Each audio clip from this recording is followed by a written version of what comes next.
pero la verdad es que mientras más canales de comunicación existan, pues mejor para todos finalmente. Muy bien. Bueno, como ya estamos en la hora, vamos a explicar la dinámica de la actividad. Vamos a hacer, la actividad consiste, vamos a hacer una entrevista a Mario, vamos a preguntarle algunas cosas, algunos aspectos de su carrera, etcétera. Aspiramos que, bueno, eso más o menos vamos a tardar unos 20 minutos y luego vamos a abrir los micrófonos para quien quiera hacerle preguntas a Mario eh, sobre aspectos de la medicina veterinaria o de su especialidad como tal. Aspiramos que la actividad tenga una duración aproximada de 1 hora. Muy bien. Bueno, Perfecto. vamos a comenzar. Bueno, por otro lado, esta actividad se va a grabar y luego la vamos a colocar la grabación en el canal, ¿ok? Para que la tengan Vale. todos a disposición. Y esta actividad, por supuesto, es posible por el patrocinio de Vet Plus, nuestra academia online de medicina veterinaria. Quiero invitarlos a que revisen. Ahorita está por comenzar el diplomado en oncología veterinaria, es avalado por la Universidad Centro Occidental Lisandro Alvarado de Venezuela. Y también tenemos, luego del inicio del diplomado, el curso de diagnóstico de hemotrópicos en medicina veterinaria, tanto en pequeños como en grandes animales, en lo que hagan trabajo de laboratorio, ¿verdad? Porque es diagnóstico de laboratorio de hemotrópicos a cargo de la doctora Soleida Bastidas, también avalado por la Universidad Centro Occidental Lisandro Alvarado. Cualquier información pueden acceder a nuestra web de plusab.com o también vamos a estar publicando aquí en el canal de Telegram. Muy bien, Mario. Hoy tenemos al doctor con nosotros, al doctor Mario Marzuk. Mario Marzuk es médico veterinario, graduado en la Universidad Centro Occidental Lisandro Alvarado de Venezuela. Él En se la, ha en la gloriosa especializado, Universidad Centro Occidental Lisandro Alvarado de Venezuela, debo aclarar. así es, así es. Compartimos casa de estudio, fuimos compañeros de estudio en nuestra época de estudios, estudiamos en la misma época. Mario se ha especializado en anestesiología veterinaria, también es un agitador veterinario, como colocamos en la invitación, y ya vamos a ver por qué, porque nos va a explicar eso.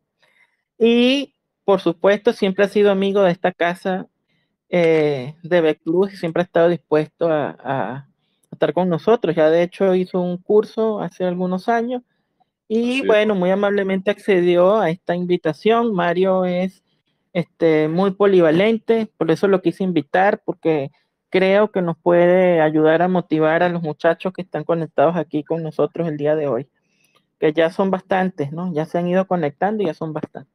Bueno, Claro. Mario, lo primero que te quiero preguntar es, ¿por qué la medicina veterinaria? ¿Por qué te hiciste médico veterinario? Pues la verdad, Luis, no es la primera vez que me hacen esta pregunta y la respuesta siempre es la misma. Nunca tuve otra opción.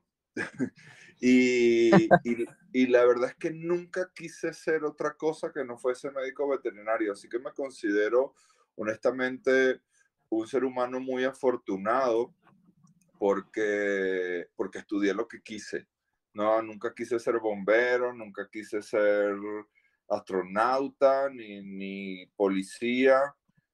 Siempre quise ser médico veterinario desde muy niño, la verdad, con algunos eventos que fueron marcando mi vida y que me fueron diciendo o más bien digamos, aclarando y allanando el camino para ser justamente lo que hoy soy.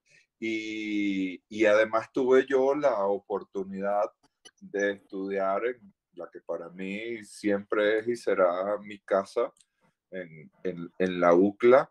Eh, Así que la verdad es que la respuesta es que nunca quise hacer otra cosa y afortunadamente para mí tuve la oportunidad de justamente estudiar y ser lo que quería hacer. Así que Mario, ¿hubo digamos, alguna influencia familiar, un familiar veterinario, amigo o nada, algo? yo Nada siempre de he eso. sido, yo siempre he sido Luis la oveja negra de mi familia. Mi familia es una familia de médicos, de humanos, ¿sí? Ajá, sí, lo De sé. diferentes Ujú. especialidades, pero siempre he he tenido padres maravillosos y especialmente mi padre, que era médico de humano, era pediatra, fue pediatra, intensivista, anestesiólogo y probablemente por allí algo de la influencia en el futuro, pero nunca le pusieron límites a mis sueños y soy el único veterinario de mi familia por lo pronto. Así que como te digo, la oveja negra, porque probablemente todo el mundo pensaba que iba a ser médico de humano, aunque te cuento algo, desde la veterinaria sanamos más personas de las que creemos. Sí, exactamente. Veterinario en la humanidad. Así Mario, es. luego que estudias veterinaria, ¿verdad? Pues sabes que nosotros en la universidad nos enseñan veterinaria de una manera amplia. Sí. Tocamos grandes, pequeños, producción, socioeconomía, etcétera. Demasiado amplia para mi gusto, debo Demasiado, confesarlo. sí, es bastante Aquí ahora. amplia. Sí, en nuestra facultad es así, es amplio, no hay menciones, nada de eso. Sí, es bastante amplio. ¿Por qué los pequeños animales? ¿Por qué la medicina de pequeños, Mario? Y no Claro. la de grandes, por ejemplo, o producción. Bueno, digamos que esa sí la tenía clara desde siempre. Yo quería curar animales, yo quería ayudar a animales. Y especialmente el tema de los perros y los gatos por el vínculo tan cercano que finalmente se, se generan pues, con los propietarios, con los miembros de la familia. Así que digamos que esa siempre la tuve clara, a pesar de que en el camino, y como creo que a todos nos pasan en algún momento en una granjita que tenía mi tío en el estado de Yaracuy, pues crié unos pollos y iba yo y fungía de una especie de encargado de nada, porque yo lo que iba era aprender del señor que realmente era el encargado. Sí. Pero obviamente y de manera inevitable siempre tienes contacto en algún momento, inclusive Claro. aún sin graduarme, salí a trabajar algunos días con mi gran amigo, el doctor José Manuel Puerta, Cheche Puerta, que trabajaba con caballos y entonces Sí. un día me dijo, acompáñame y ahí lo acompañé, pero eso me duró 2 o 3 días. Yo realmente la tenía muy clara desde siempre. Yo quería ser médico para sanar animales. Perfecto. Bien, Mario, y anestesia, ¿por qué anestesiología? Nosotros hablamos una vez de eso, recuerdo, pero sí me gustaría que compartieras eso aquí con las personas que están conectadas. ¿Por qué anestesiología? ¿Por qué anestesiología y no otra especialidad? Sí, y ahora te voy a contar algo nuevo que no te he contado, que es un poco, digamos, más nuevo en mi vida. Más nuevo. Bueno, porque cuando uno va tomando decisiones en esta carrera, es decir, pues entras a la universidad y por supuesto tienes que, te enseñan de todo, aunque no aprendas de nada, pero es parte del encanto, así es, y punto. Pero llega un momento en que tú tienes que empezar a tomar decisiones. A ver, ¿grandes animales o pequeños animales? Ya, listo. Bueno, la primera decisión es producción o medicina. Listo, medicina. Después, ¿grandes animales o pequeños animales? Listo, pequeños animales. Esas dos están muy fáciles. Y después llega un momento en que tienes que decidir entre hacer medicina o hacer cirugía, que es como la otra gran rama. Y la verdad es que a mí no me gustaba ninguna de las dos. Así que lo que se parecía un poco a ambas era hacer anestesia, porque un anestesiólogo hace medicina dentro del quirófano. A mí me gusta obviamente la energía, la adrenalina que hay dentro del quirófano, pero no me gusta el tema del acto quirúrgico como tal. Así que yo podía estar viviendo esa emoción haciendo medicina y por eso decidí hacer anestesia en su momento, que además en su momento, estoy hablando de 20 años atrás, pues no había en Venezuela prácticamente nadie que se dedicara de manera exclusiva a esto, así que me tocó romper ese hielo a mí. Hoy Ujú. afortunadamente hay muchísimos colegas dedicándose a esto y además son Así es. excelentísimos en lo que hacen, muchos de ellos de nuestra universidad incluso. Y, y después de eso, de estar haciendo en medicina en el quirófano, que es hacer anestesia, pues me di cuenta que me gustaba algo un poco diferente y era el tema de la medicina del dolor, que es lo que justamente, con lo que justamente estoy trabajando hoy más en día. Ya. Sigo enseñando anestesia, eventualmente hago anestesias y participo de muchas anestesias, pero básicamente diseñando las estrategias analgésicas para esos pacientes que se Ok. anestesian y el grandísimo porcentaje de mi tiempo de trabajo hoy en día se lo dedico a hacer medicina del dolor en perros y gatos. Excelente. Bueno, les recuerdo que estamos hablando con el doctor Mario Marzuc.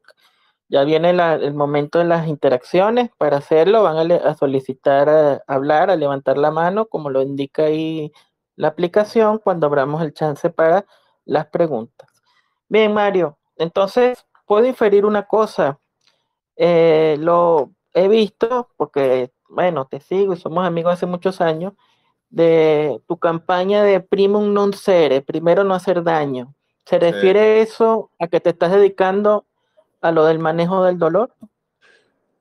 Luis, esa pregunta me ¿O parece. ese concepto responde a otra cosa?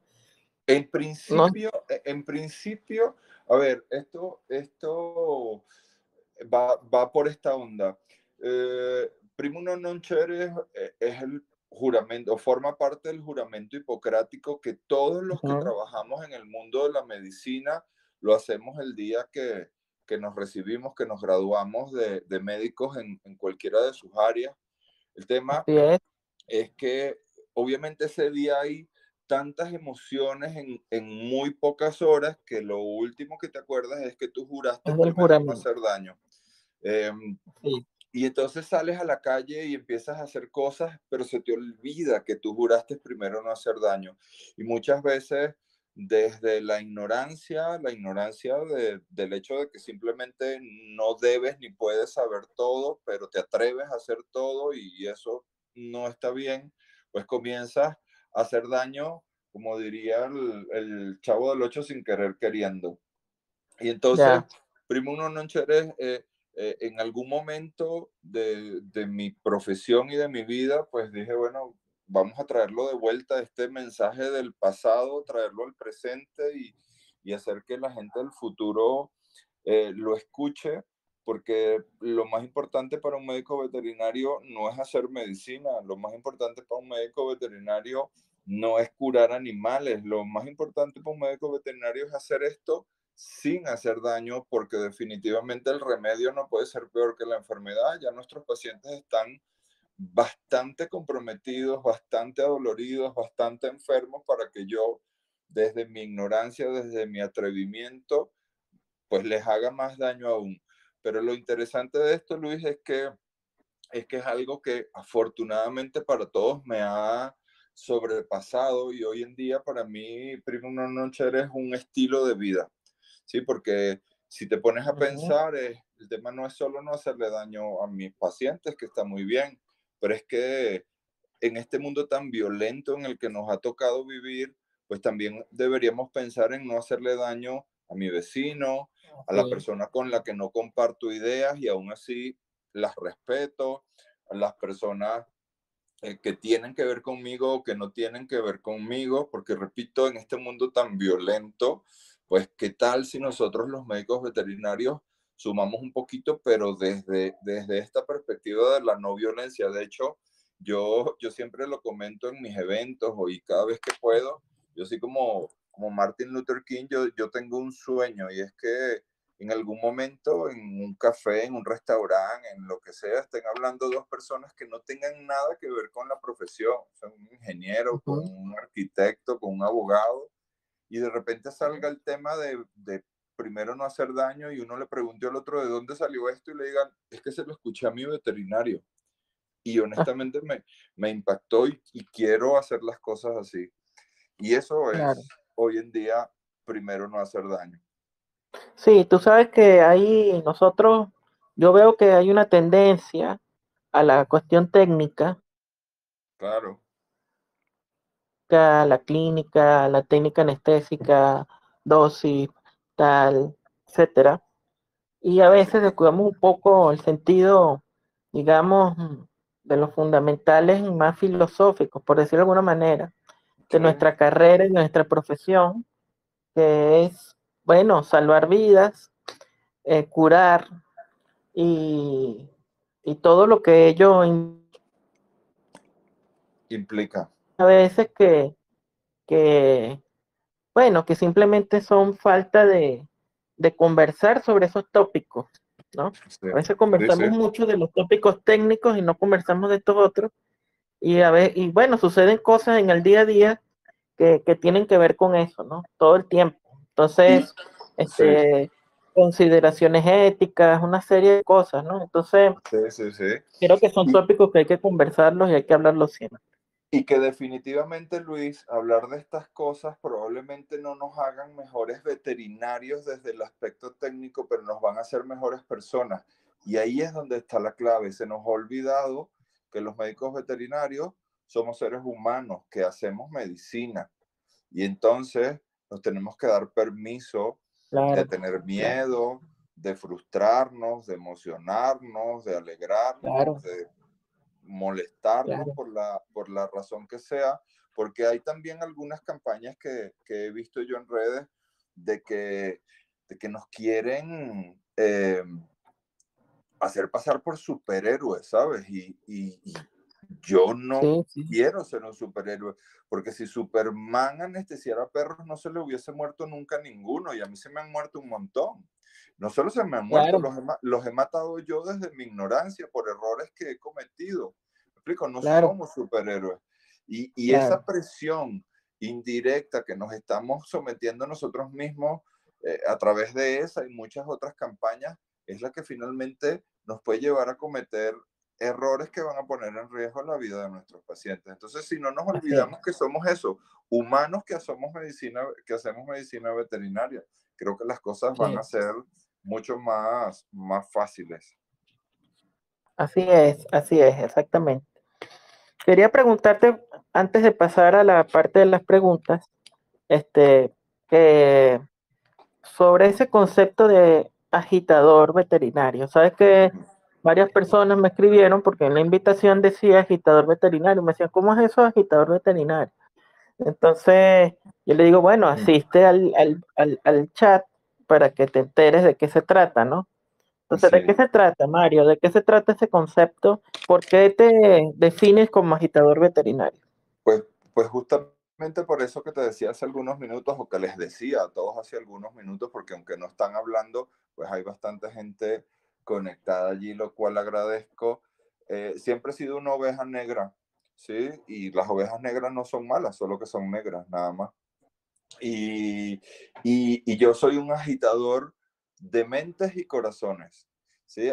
Yo quiero que cuando la gente vaya a mis encuentros o escuche esta conversación que nosotros estamos teniendo, algo le quede haciendo ruido, no solo en su mente, sino también en su corazón, porque cuando logramos conectar las dos emociones es que vamos a ser realmente seres extraordinarios. Así que mis conversaciones, mis interacciones, mis charlas, mis cursos, mis conferencias, llámalo como tú quieras, siempre, siempre, siempre están dirigidas a agitar tu mente y tu corazón, y que cuando tú termines allí no quedes indiferente, o porque no entendiste nada, que espero que nunca sea así, porque me interesa mucho Que que aprendas, claro. entiendas las ideas que tratamos de compartir, o porque no estás de acuerdo, o porque escuchaste algo que probablemente siempre pensaste y que no te habías atrevido a decir. Yo a estas alturas de mi vida pues no tengo nada que perder, entonces yo pues me atrevo a decir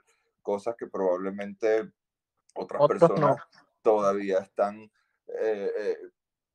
sintiéndolas pero no queriéndolas decir. Así que de eso se trata, ser un agitador veterinario. Y veterinario porque soy veterinario, porque le hablo a los veterinarios. pero realmente como me gusta definirme es como un agitador de mentes Como un y de agitador. corazones. Muy bien.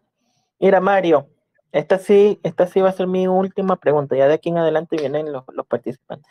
Yo quiero que tú me digas cuál ha sido el mayor avance de la anestesiología veterinaria en los últimos 10 años. ¿Cuáles han sido los mayores avances que tú crees ha tenido la anestesiología en la medicina veterinaria en los últimos 10 años? Yo voy a decir que son básicamente tres, o vienen básicamente por tres vías diferentes.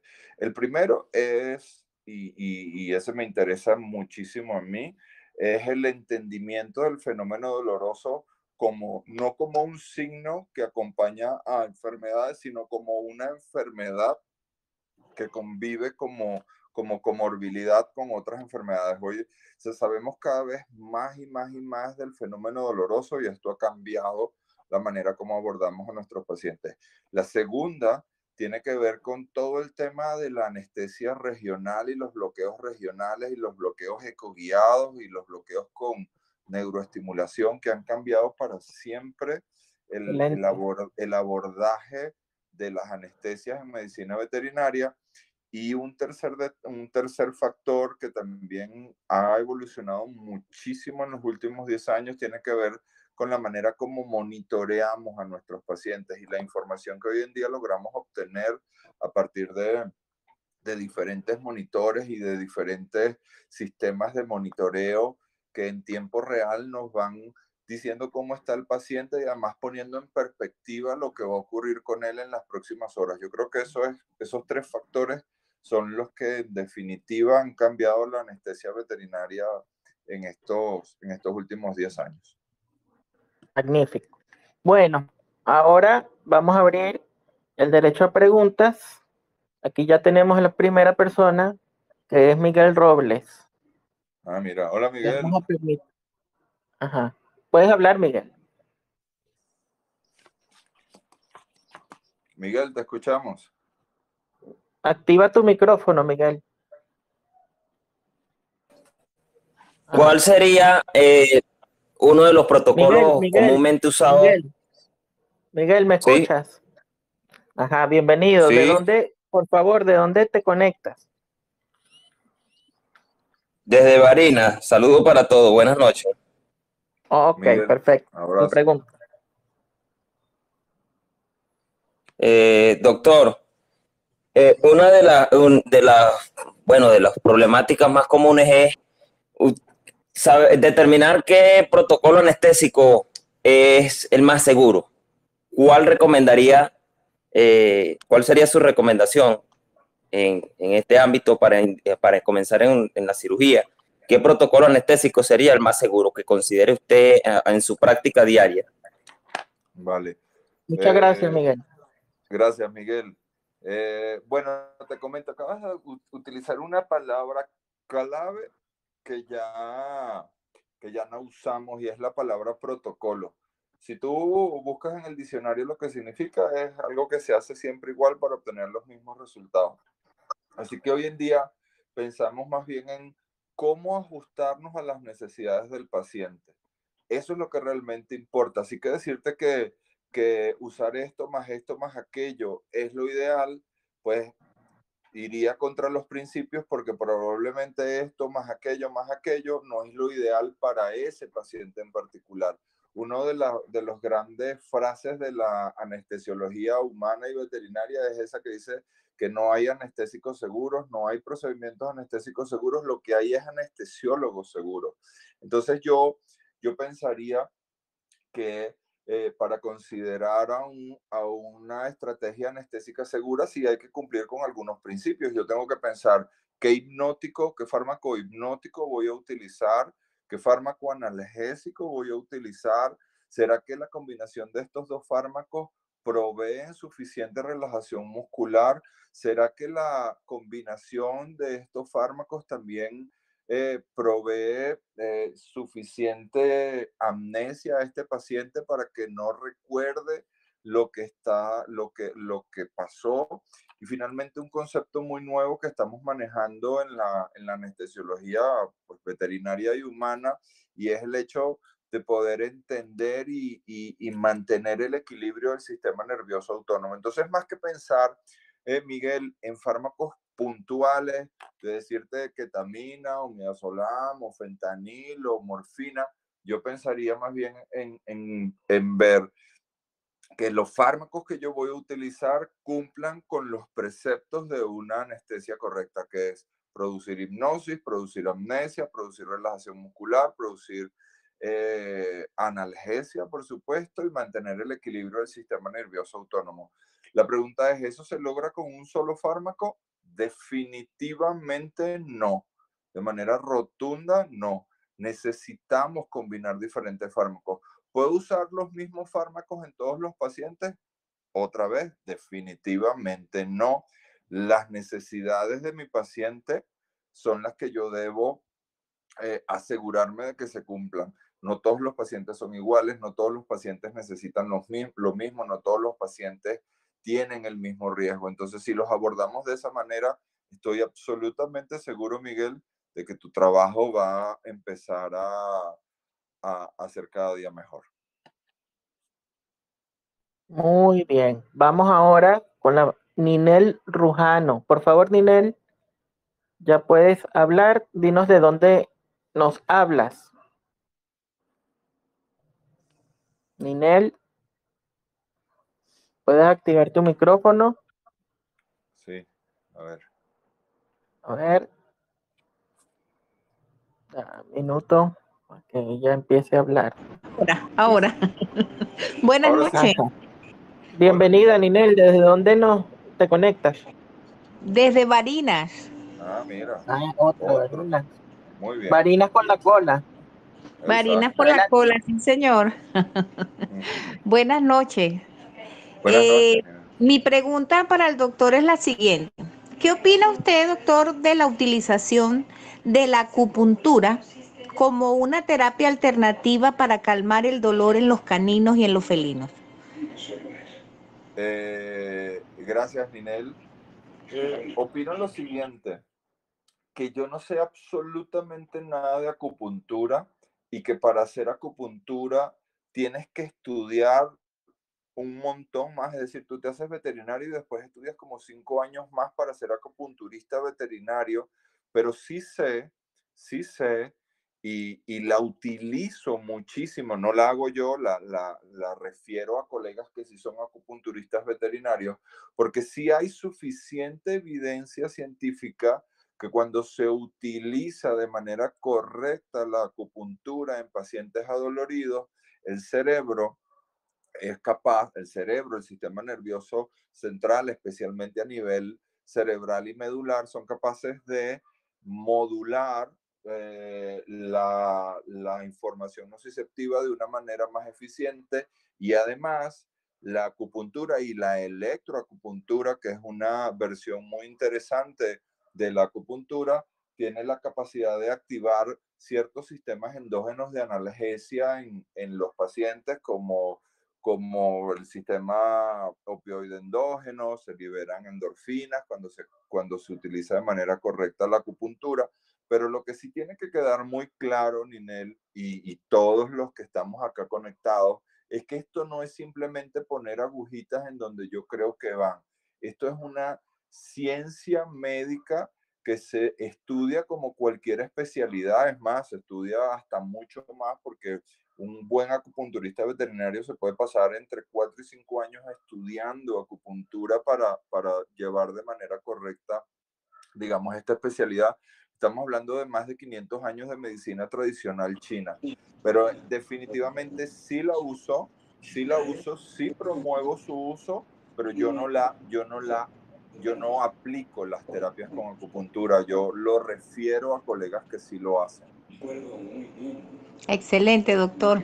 Se lo comento porque, bueno, yo tengo ya la oportunidad de aplicar acupuntura. Ah, buenísimo. Ya egresé hace 6 meses de la escuela Neijing. Ah, buenísimo. Y bueno, mi tesis, mi trabajo de grado es sobre eso.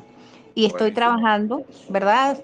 Tomando como referencia la escala del dolor de la Universidad de Colorado Ok, para poder cuantificar eso me parece muy y bien. medir. Y de verdad, pues, creo en lo que hago.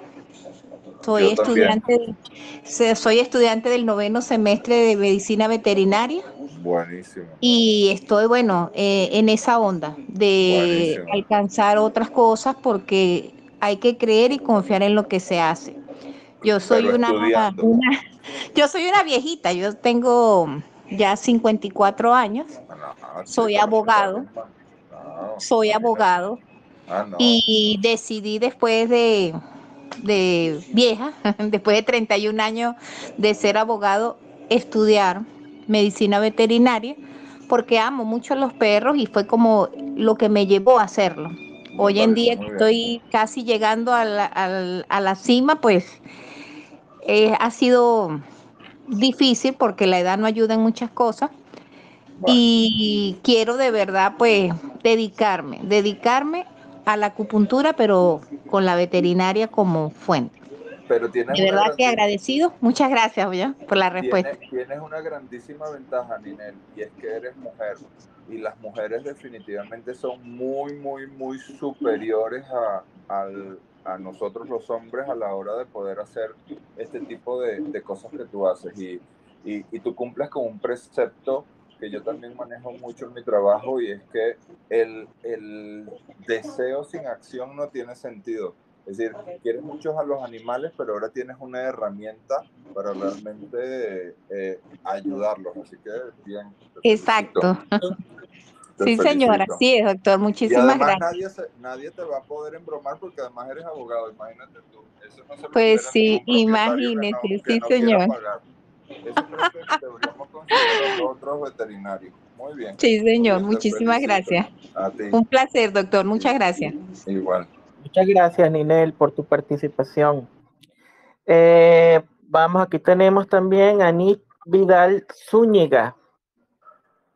Bienvenida, ¿desde dónde te conectas?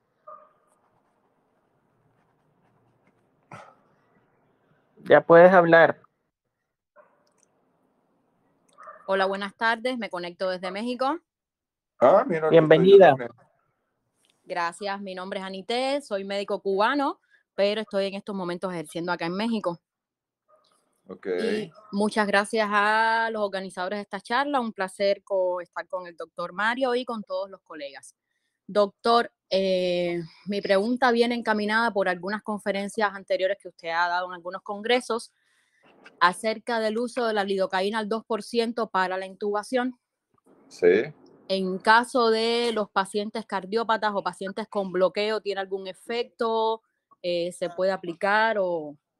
De hecho, Anité, las razones por las que yo utilizo lidocaína en el momento previo y justo a la intubación van más allá del simple hecho de que se disminuye el reflejo de oxígeno y de glutorio.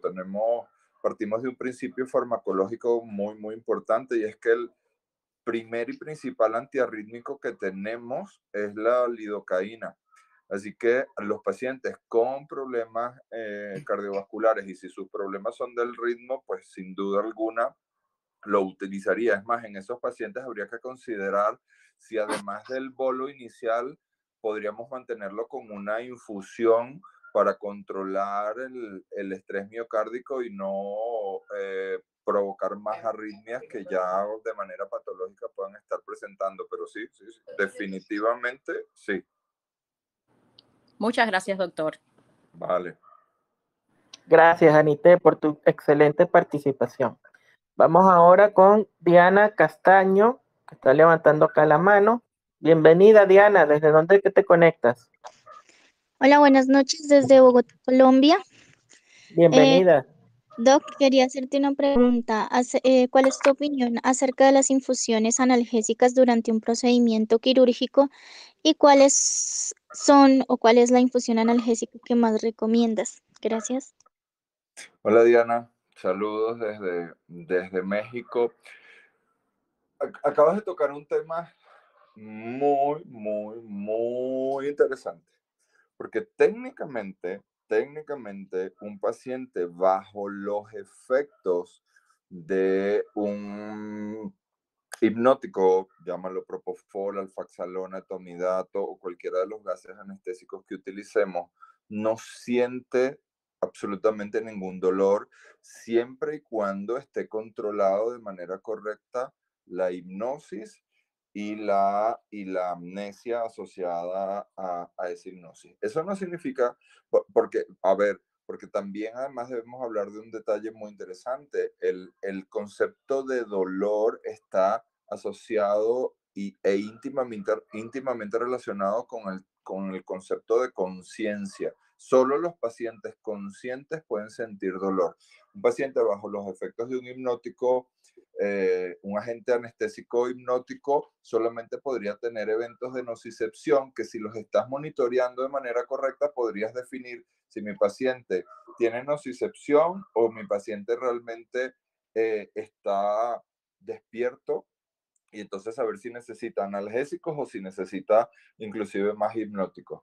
Pero utilizarlos durante el evento, durante el transquirúrgico, si tú puedes monitorear correctamente si lo que tu paciente tiene es nocicepción o falta de hipnosis, pues te va a ayudar a regular y a controlar eso. ¿Y cuál es el mejor? Pues como le dije a Miguel, el que necesite tu paciente. A ver, a mí particularmente me gustan las infusiones de base que tengan lidocaína y ketamina. Es una infusión que uso habitualmente. Me gustan las infusiones con dexmedetomidina, o sea, con alfa-2 agonistas, pero especialmente dexmedetomidina.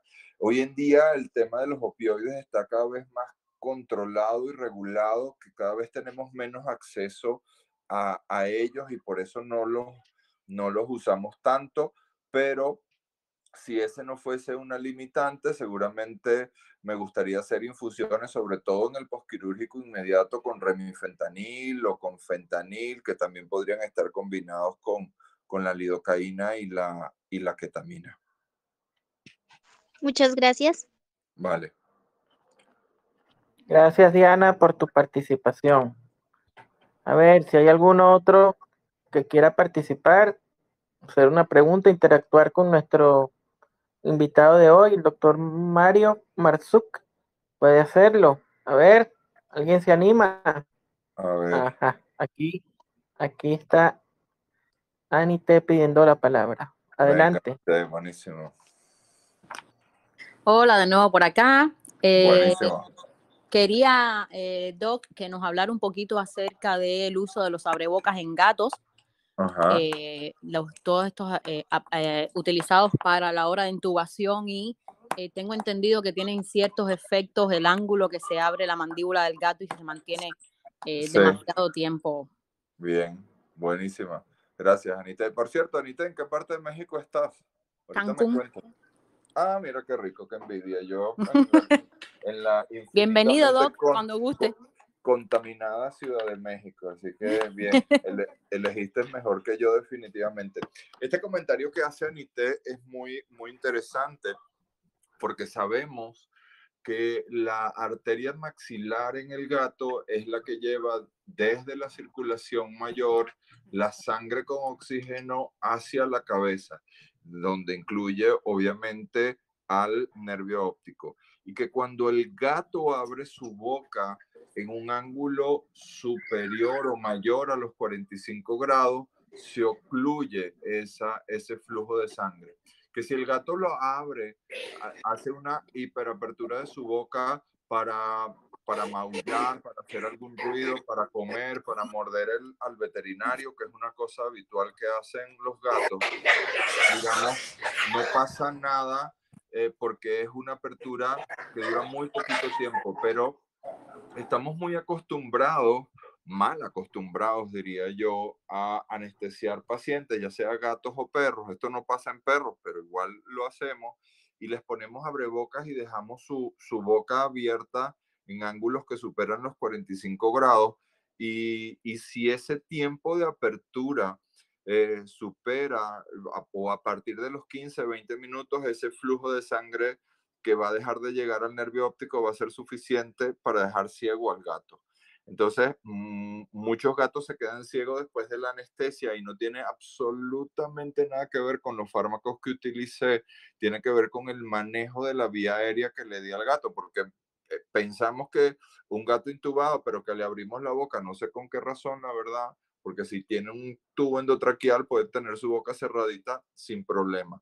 Y por supuesto, hay eventos quirúrgicos que requieren esa sobreapertura de la boca del gato, desde una limpieza dental cualquiera, una extracción de piezas dentales, una cirugía de mandíbula, pero sabiendo esto que sabemos, nosotros podemos pedirle al cirujano que haga periodos de reposo entre ciertas maniobras para asegurarnos de que no corra riesgo la salud visual del gato, pero sí hay que tener cuidado porque literalmente los podemos dejar ciegos con estas maniobras. Muy bien. Muchas gracias, Doc. A ti, Anite. Gracias, Anite, por tu participación.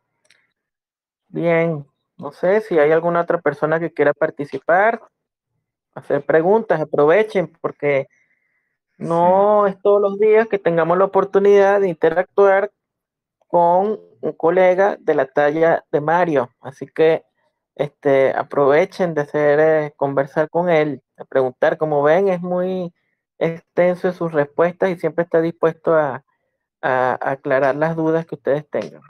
Luis dice lo de la talla porque desde que estamos con el coronavirus y ahora soy XL. Eso es lo de la talla que él trata ahí de explicar. No le quiero ni preguntar la talla a él, que conste que... No, imagínate, ya yo era XL antes, imagínate cómo estaré ahora. Bueno. Para que la gente entienda a qué te refieres tú con lo de la talla de Mario. Mira, Mario, yo te quiero hacer una pregunta. Tú sabes que en la carrera puede pasar, a mí me pasó, que por ejemplo, yo estoy casado con una médico veterinaria, con Gabriela Rodríguez. Sí, Tú también estás casado con una colega.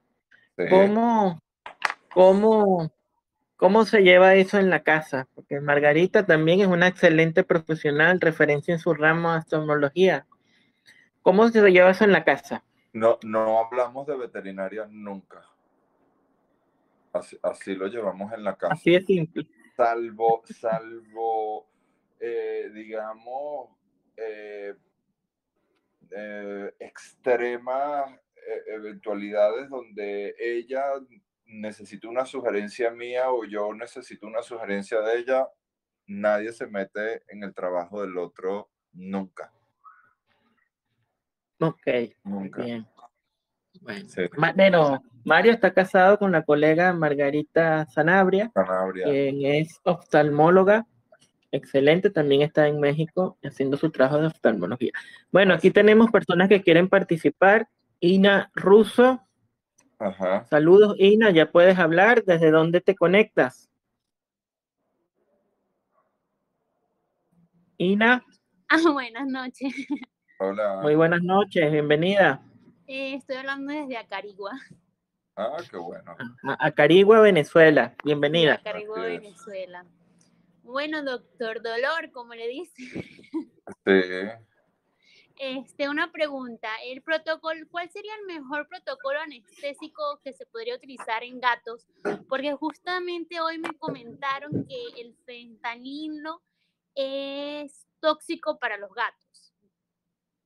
A ver, Ina, otra vez, como le dije a Miguel, no hay protocolos anestésicos. Diseñamos estrategias anestésicas y analgésicas acorde y ajustadas a las necesidades de cada paciente. Y el fentanilo no es tóxico en gatos de ninguna manera, no, para nada. Es un fármaco que usado de manera correcta, la dosis correcta en el paciente correcto, es un fármaco muy seguro. Si yo tuviese que hablar de un fármaco con los que yo trabajo con el tema de medicina del dolor y anestesia, que nunca jamás usaría en el gato, pues el único fármaco que cumple con esos requerimientos, porque este sí es realmente tóxico, es el acetaminofén, porque los gatos no tienen vías metabólicas genéticas, inclusive no tienen vías metabólicas para metabolizarlo, y por lo tanto es muy fácil de que se intoxiquen y que finalmente mueran por esta condición. Pero los opioides en gatos, por ejemplo, se usan. Sí hay que tener ciertos cuidados, porque un gato no es un perro pequeño, un gato es un gato que tiene muchas particularidades metabólicas que lo hacen diferente, y a la hora de entender esto, cuando usamos los fármacos, pues podemos hacerlo de manera segura. Los gatos, por ejemplo, no tienen vías metabólicas para el acetaminofén, tienen menos actividad del citocromo P450, así rápidamente un par de particularidades que recuerdo, especialmente con el caso de los opioides. Los gatos no tienen efecto techo para los opioides puros como morfina, fentanil o remifentanil, por ejemplo. Entonces podemos usarlo tantas veces como sea necesario hasta que logremos el objetivo, pero también están descritos efectos indeseados en gatos cuando usamos algunos opioides, especialmente la morfina.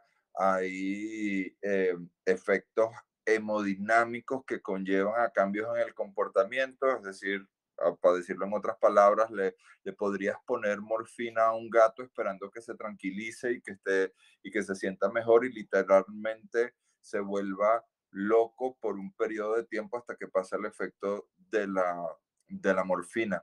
Pero de ahí a pensar o considerar de que algunos fármacos, a excepción del acetaminofén, son tóxicos en gatos, no. Usándolos de manera correcta, todos funcionan y funcionan muy bien. Muchas gracias, doctor. Vale, Gina. Gracias, Gina, por tu participación. Ahora está en la cola Mariam. Bienvenida, Mariam. ¿Desde dónde te conectas? Bienvenida, Mariam.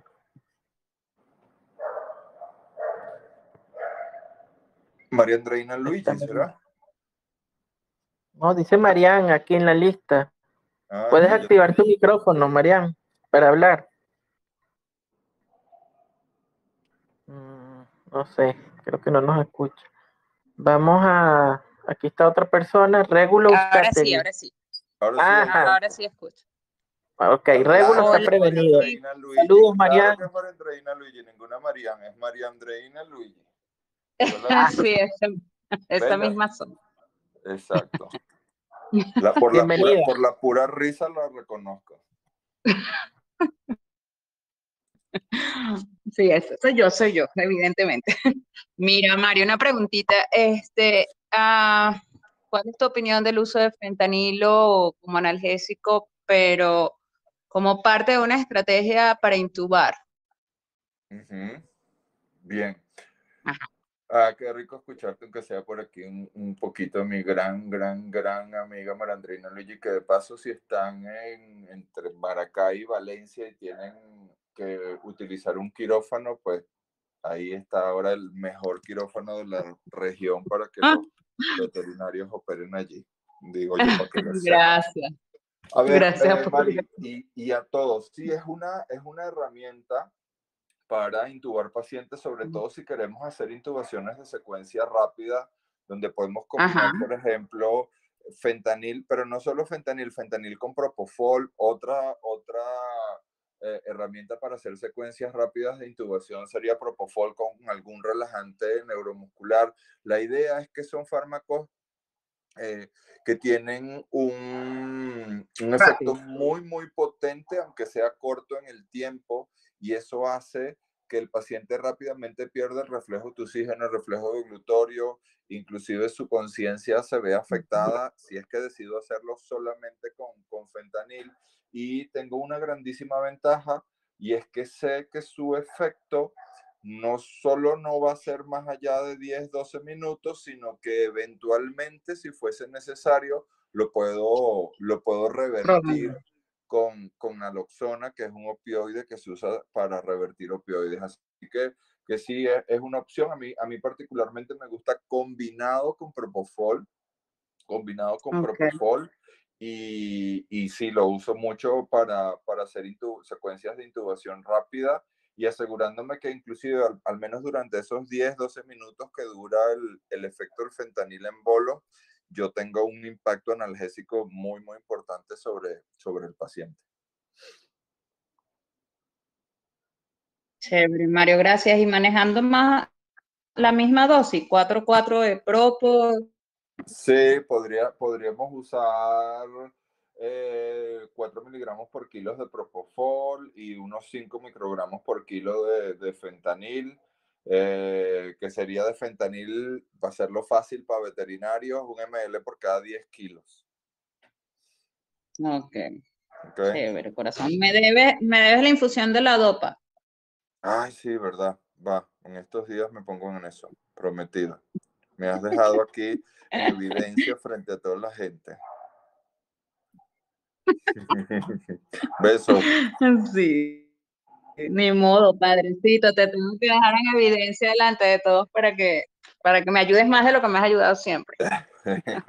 Besos y abrazos. Bueno, cuídate mucho, saludos a Taco y a los bebos. Seguro, Bye. seguro que sí. Besos. Bye. Muchas gracias, María Antonieta. Saludos.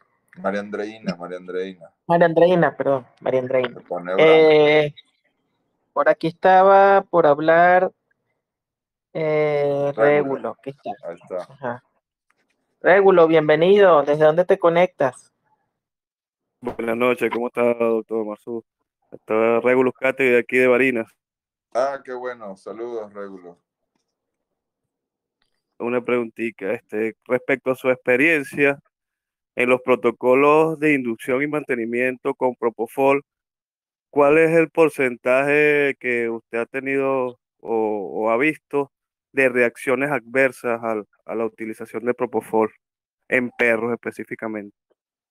Sí. Es una buena pregunta, Régulo, porque sí, es un fármaco que se utiliza muchísimo y en la medida que lo utilizas mucho, pues obviamente te vas dando cuenta de algunos otros detalles. Sí existen efectos adversos asociados al propofol que no tienen nada que ver con la depresión cardiorrespiratoria, porque eso lo tiene que hacer el propofol, porque ese es el mecanismo de acción del propofol. Pero el propofol en ciertos pacientes puede provocar reacciones anafilácticas y tiene que ver mucho con el vehículo que se utiliza para el propofol, los medios en los que se prepara el propofol, y además tiene que ver con el hecho de que los perros como especie, más que los gatos, más que los caballos, más que nosotros los humanos, son muy buenos liberadores de histamina, y a partir de allí la posibilidad de tener efectos de tipo alérgico asociados al uso de propofol y que no necesariamente siempre se ven como erupciones cutáneas o rash cutáneos, sino que muchas veces son de origen digestivo y son bastante críticas. Si yo tuviese que darte un porcentaje, yo te podría decir que no tengo 20 años usando Propofol, pero sí tengo 15 usando Propofol, para poner un número. Yo he tenido unos 3 o 4 pacientes que han requerido una asistencia adicional después de los efectos adversos al Propofol. Y una de las cosas que hay que asegurarte es que ese propofol que estás usando, el de esa ampolla, el de ese frasco ampolla, y siendo aún mucho más agresivo el de ese lote, tú no lo sigas usando en los siguientes pacientes. Pero sí es posible que ocurran reacciones. No son tan comunes, pero pueden ocurrir. Ok, muchas gracias, doctor, de verdad. Vale, un gusto. Gracias, muchas gracias, Régulo. Bueno, con la participación de Régulo, entonces terminamos esta actividad de hoy. Tenemos Vale. aproximadamente 1 hora en la actividad, que era lo programado. Ok. Quiero agradecer a Mario, pues, por su disposición a venir hoy acá. Creo que ha sido muy productiva, muy agradable esta conversación contigo. Y bueno, te invito a estar en las siguientes actividades que hagamos Seguro. para que, bueno, participes de nuestra comunidad, en la comunidad de Bec Plus. Buenísimo. Vamos a tener pues, esto como información para los participantes. Vamos a tratar de hacer esta actividad de manera frecuente. Ya tenemos unas actividades a futuro para tocar ciertos temas, como por ejemplo, vamos a hablar a raíz de un caso que ha habido aquí en Venezuela reciente con un colega. Vamos a tratar el tema de la ética, deontología, difamación hacia médicos veterinarios. Vamos a tocar el tema, también temas médicos, por supuesto, en el futuro. Y vamos a retomar las actividades de las lecciones que hemos venido publicando en audios aquí en el canal en el día a día, y vamos a agregar otras cosas al canal, ¿okay? Un resumen de noticias, entre otras cosas. Lo que queremos es que esto sirva de vaso comunicante entre los médicos veterinarios. Los médicos veterinarios somos una legión y nosotros tenemos que, sin distingos de países, nacionalidades y nada de eso, remar en una misma dirección para hacer de esto una profesión realmente digna. Este es nuestro Así es. propósito y en eso nos estamos centrando para lograr ese objetivo en todo el mundo, así mismo. Entonces, Mario, agradezco Gracias. tu participación y tu disposición a venir hoy para acá. Las preguntas que queden por allí pueden hacérselas al doctor Mario, él está aquí en el canal, en cualquier comentario de También, este Luis, audio.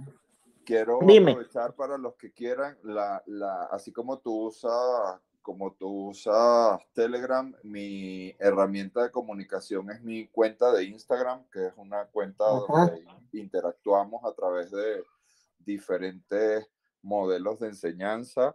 La cuenta es @marzuc.mario, que si quieres tú, por favor, después ahorita ponemos un enlace, sí. Y van a ver que a través de esa cuenta nos vamos a mantener conectados y también vamos a poder interactuar para justamente hacer eso que dice Luis, ser mejores personas que además hacen medicina veterinaria. Así que muchísimas gracias por la oportunidad y muchísimas gracias a todos por su tiempo, y seguimos sumando, que al final es lo único que importa. Así es, Mario. Bueno, muchas gracias a todos ustedes. Como les comenté, va a quedar esta conversación grabada en el canal para que la puedan escuchar luego cuando quieran. También la vamos a subir al podcast de Bec Plus, como hacemos con todas las conversaciones de estas sesiones de voice chat que hemos hecho al podcast de Bec Plus, que eso lo pueden conseguir como Bec Plus Academy en las plataformas de podcast, Spotify, Google Podcast, entre otras. Bueno, muy buenas noches a todos. Saludos cordiales. Hasta luego, gracias. Bye, bye.